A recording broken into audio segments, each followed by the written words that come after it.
আসসালামু আলাইকুম রহমতুল্লাহ। ৩ জানুয়ারি ২৪ বিএনপি কিভাবে কি করতে যাচ্ছে দেখুন। বিএনপির সাথে জামাত একই করছে, চমৎকার পথ চলা। দর্শক, নির্বাচন ঘনিয়ে আসছে, অতি নিকটবর্তী, এবং নির্বাচন অনুষ্ঠিত হবে, আওয়ামী লীগ ক্ষমতায় আসবে। এটা সূর্য যেরকম পূর্ব দিক থেকে উদিত হবে সেরকমই ধ্রুব সত্য। এখন বিএনপি এই পরিস্থিতি দাঁড়িয়ে কি করবে, কিভাবে গণতন্ত্র পুনরুদ্ধারের ক্ষেত্রে, যেহেতু বিএনপি কমিটেড, তা কীভাবে গণতন্ত্র পুনরুদ্ধার করবে এই বিষয়টা বিএনপি আবারও জানিয়ে দিল, এবং সে অনুযায়ী কার্যক্রমও কিন্তু সুন্দরভাবে সুনিপুণভাবে চালিয়ে যাচ্ছে। এবং বিএনপির সাথে জামাতও সমান তালে একই গতিতে একইভাবে এগিয়ে যাচ্ছে। এর মানে শুধু এখন নয়, আগামীতে নির্বাচনের পরেও বিএনপির কৌশল কি হবে সেটাও আজকে বিএনপির স্থায়ী কমিটির সদস্য, অন্যতম নীতি নির্ধারণী ফোরামের সদস্য ডক্টর মঈন খানের বক্তব্য থেকে স্পষ্ট হয়েছে। গণতান্ত্রিক আন্দোলন গণতন্ত্র পুনঃপ্রতিষ্ঠা করবে মঈন খান। এর মানে গণতান্ত্রিক আন্দোলনই একমাত্র ভরসা। এখন গণতান্ত্রিক আন্দোলন তো হরতাল অবরোধ কিন্তু না। আমি যেটা মনে করছি যে আসলে যেরকম 2015 সালের পর থেকে দীর্ঘমেয়াদে বাংলাদেশ থেকে হরতাল অবরোধ হারিয়ে গিয়েছিল, 2023 সালের শেষের দিকে এসে আবার কিছুটা গতি পেয়েছিল, কিন্তু আবার বুক থুবড়ে পড়েছে। সেরকম নির্বাচনের পরেও হরতাল অবরোধের মতো কর্মসূচি না হওয়ার সম্ভাবনাই বেশি, হলেও নির্বাচনের দিন বা 2-1 দিন সর্বোচ্চ। এর মানে বিএনপি কিভাবে গণতন্ত্র পুনরুদ্ধার করবে? এর উত্তর হচ্ছে হরতাল অবরোধ বা এরকম কোনো কর্মসূচি নয়। গণতন্ত্র পুনরুদ্ধারে আন্দোলন চালিয়ে যাবে। লিফলেট বিতরণ, মানববন্ধন, আলোচনা সভা, ডিপ্লোম্যাটিক দৌড়ঝাঁপ, আন্তর্জাতিক বিভিন্ন সমীকরণ, বহু রাজনৈতিক বিভিন্ন সমীকরণ, সেগুলো প্রপারলি ইউটিলাইজ করা, ইত্যাদি ইত্যাদি, অথবা যুক্তরাষ্ট্র বা পশ্চিমাদের নানান পদক্ষেপ, স্যাংশনের মতো, সেগুলোর সুফল নেয়। তো এইভাবে শান্তিপূর্ণভাবে, যেসব কর্মসূচি থেকে অশান্তি সৃষ্টি করার কোনো সুযোগ নেই, যেসব কর্মসূচিতে সরকার চাইলেও ওই অর্থে দমনপীড়ন চালাতে পারে না, যদিও সরকার পারে অনেক কিছু। যেমন 28 অক্টোবরের কর্মসূচি ছিল তো পুরোপুরি শান্তিপূর্ণ। 28 অক্টোবরে তো কোনো হরতাল অবরোধ ছিল না, অথচ সেই শান্তিপূর্ণ কর্মসূচিকেই পণ্ড করে দিয়েছে, লণ্ডভণ্ড করে দিয়েছে সরকার। তারপরও মানে বিএনপি অ্যাটলিস্ট, যেহেতু হরতাল অবরোধকে কেন্দ্র করে সরকারের পক্ষ থেকে হলেও নাশকতা ঘটনার সুযোগ থাকে, এই জন্য সেসব কর্মসূচিতে না যেতে পারে। আমাদের ধারণা সেটাই। কিভাবে কি করতে যাচ্ছে তার উত্তর সেটাই। বিএনপির স্থায়ী কমিটির সদস্য ডক্টর মঈন খান বলেছেন, নির্বাচন কমিশন এখন নির্বাচন পরিচালনা করে না, নির্বাচন করে সরকার।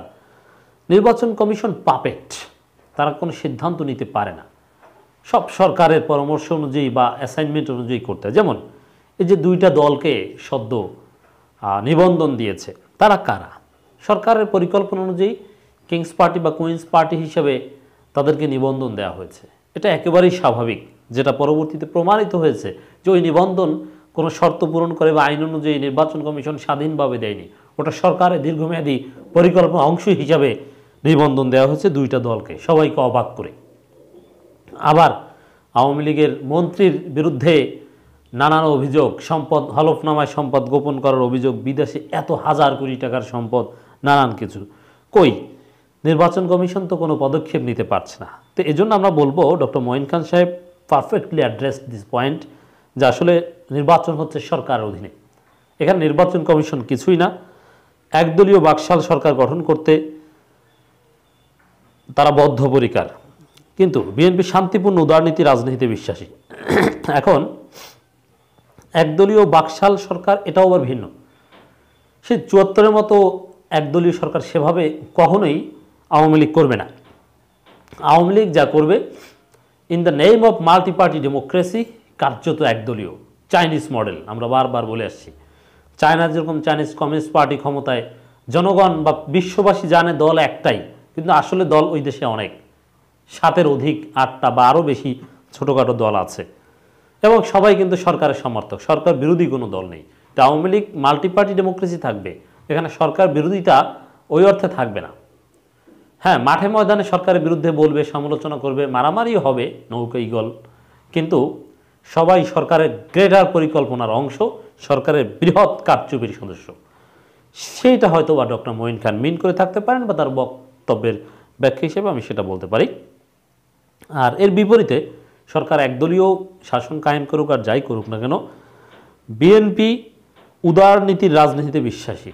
এর মানে তারা আসলে কোনো চরমপন্থা হটকারিতা এগুলোতে যাবে না। এমনকি বিএনপি নিষিদ্ধ করা হতে পারে, কিন্তু তারপরে বিএনপি অস্বাভাবিক কোনো কার্যক্রমের দিকে যাবে না, এটা নিশ্চিত। কারণ বাংলাদেশের রাজনীতির মেরুকরণ বিদেশিদের হাত ধরে ভূ রাজনৈতিক বিভিন্ন কমপ্লেক্সিটির মধ্য দিয়ে হতে পারে। অতএব সেখানে বিএনপি অতি উৎসাহী হয়ে সরকার পতনের চেষ্টা করে কোনো লাভ নেই। যদি কিছু হয় অন্যভাবে হবে।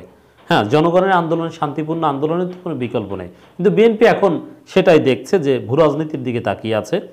তিনি বলেন, বিএনপি সংঘাত ও সন্ত্রাসের রাজনীতি বিশ্বাস করে না। বিএনপি রাজপথে বুলেট মোকাবেলা করবে, শান্তি ভঙ্গ করবে না। দেশের মানুষ নিয়মতান্ত্রিকভাবে আন্দোলনের মাধ্যমে সরকার পরিবর্তন আনবে, গণতান্ত্রিক আন্দোলন করে গণতন্ত্র পুনঃপ্রতিষ্ঠা করবে। এটা বিএনপির সাফ বার্তা যে বিএনপি কোনো ধরনের সহিংসতায় তো জড়াবে না, সহিংসতা হতে পারে এরকম কোনো কাজও করবে না। আওয়ামী লীগ বিএনপির কর্মসূচিকে পুঁজি করে সহিংসতা করতে পারে, সেই সুযোগও দিবে না। যার ফলে বিএনপি বিদেশিদের একটা সমর্থন পাবে বলে বিএনপি মনে করে, এবং আমরাও সেটা মনে করি। অতএব দর্শক, বিএনপি কি করবে সেটা স্পষ্ট, কিভাবে কি করবে কৌশল সহ স্পষ্ট। আবারও বলছি, হরতাল অবরোধের মতো কর্মসূচি নামকাওয়াস্তে নিকট ভবিষ্যতে দু একবার দিলেও কার্যত সেগুলো থেকে দীর্ঘমেয়াদে বিএনপি ফিরে আসবে। আসলে হরতাল অবরোধ বাংলাদেশের রাজনীতিতে কার্যকর হচ্ছে না, এটা স্থায়ীভাবে হারিয়ে গিয়েছিল। বিএনপি টেস্ট কেস হিসাবে একটু পুনরুজ্জীবিত করেছিল, কিন্তু বেশি দিন সফল হয়নি। কিছুটা সাড়া পেয়েছিল প্রথম দিকে, এটা বাস্তবতা। যুগের পরিবর্তনে অনেক কিছু হারিয়ে যায়। এক সময় অনেক কিছু ছিল, এখন আবার সেটা নেই, সামনে অনেক কিছু আসবে, এভাবে, এটা বাস্তবতা। ডক্টর মঈন খান বলেন, এই 15 বছরের সরকার আমাদের ঋণ বিলিয়ন ডলারে উন্নীত করেছে, তার দায়ভার চাপিয়েছে এই দেশের খেটে খাওয়া মানুষের উপর। যাই হোক, সামনে মার্চের দিকে এই সরকারের ঋণ, লোন, অমুক তমুক এগুলোর মজা বুঝবে। দর্শক, বিএনপি শান্তিপূর্ণ কর্মসূচি, লিফলেট বিতরণ সেগুলো চালিয়ে যাচ্ছে। ঢাকায় যুবদল লিফলেট বিতরণ করেছে। নির্বাচন বর্জন দাবিতে বিভিন্ন স্থাপনায় ছাত্রদল স্টিকার লাগিয়েছে। চমৎকার একটা শান্তিপূর্ণ কর্মসূচি। জামাত ইসলামী বিএনপির সাথে মিলে এককভাবে বিভিন্ন জায়গায় তারা শান্তিপূর্ণভাবে এই গণতান্ত্রিক আন্দোলনে কন্ট্রিবিউট করে যাচ্ছে। বরিশালে আইনজীবীদের আদালত বর্জন কর্মসূচি, সেখানে বিএনপির আইনজীবীরাও ছিল, জামাতের আইনজীবীরাও ছিল।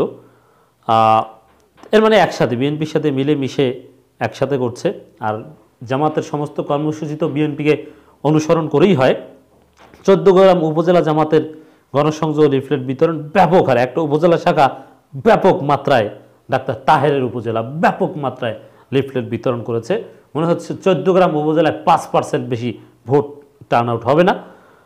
এছাড়া দর্শক, ঢাকা মহানগর উত্তর দক্ষিণে বরাবরের মতোই জামাতের নেতারা মাঠে নেমে গিয়েছে। সিরাজগঞ্জ জেলায়ও থানায় বিভিন্ন জায়গায় জামাতের সাথে বিএনপির সাথে জামাতও সমান তালে কন্ট্রিবিউট করে যাচ্ছে।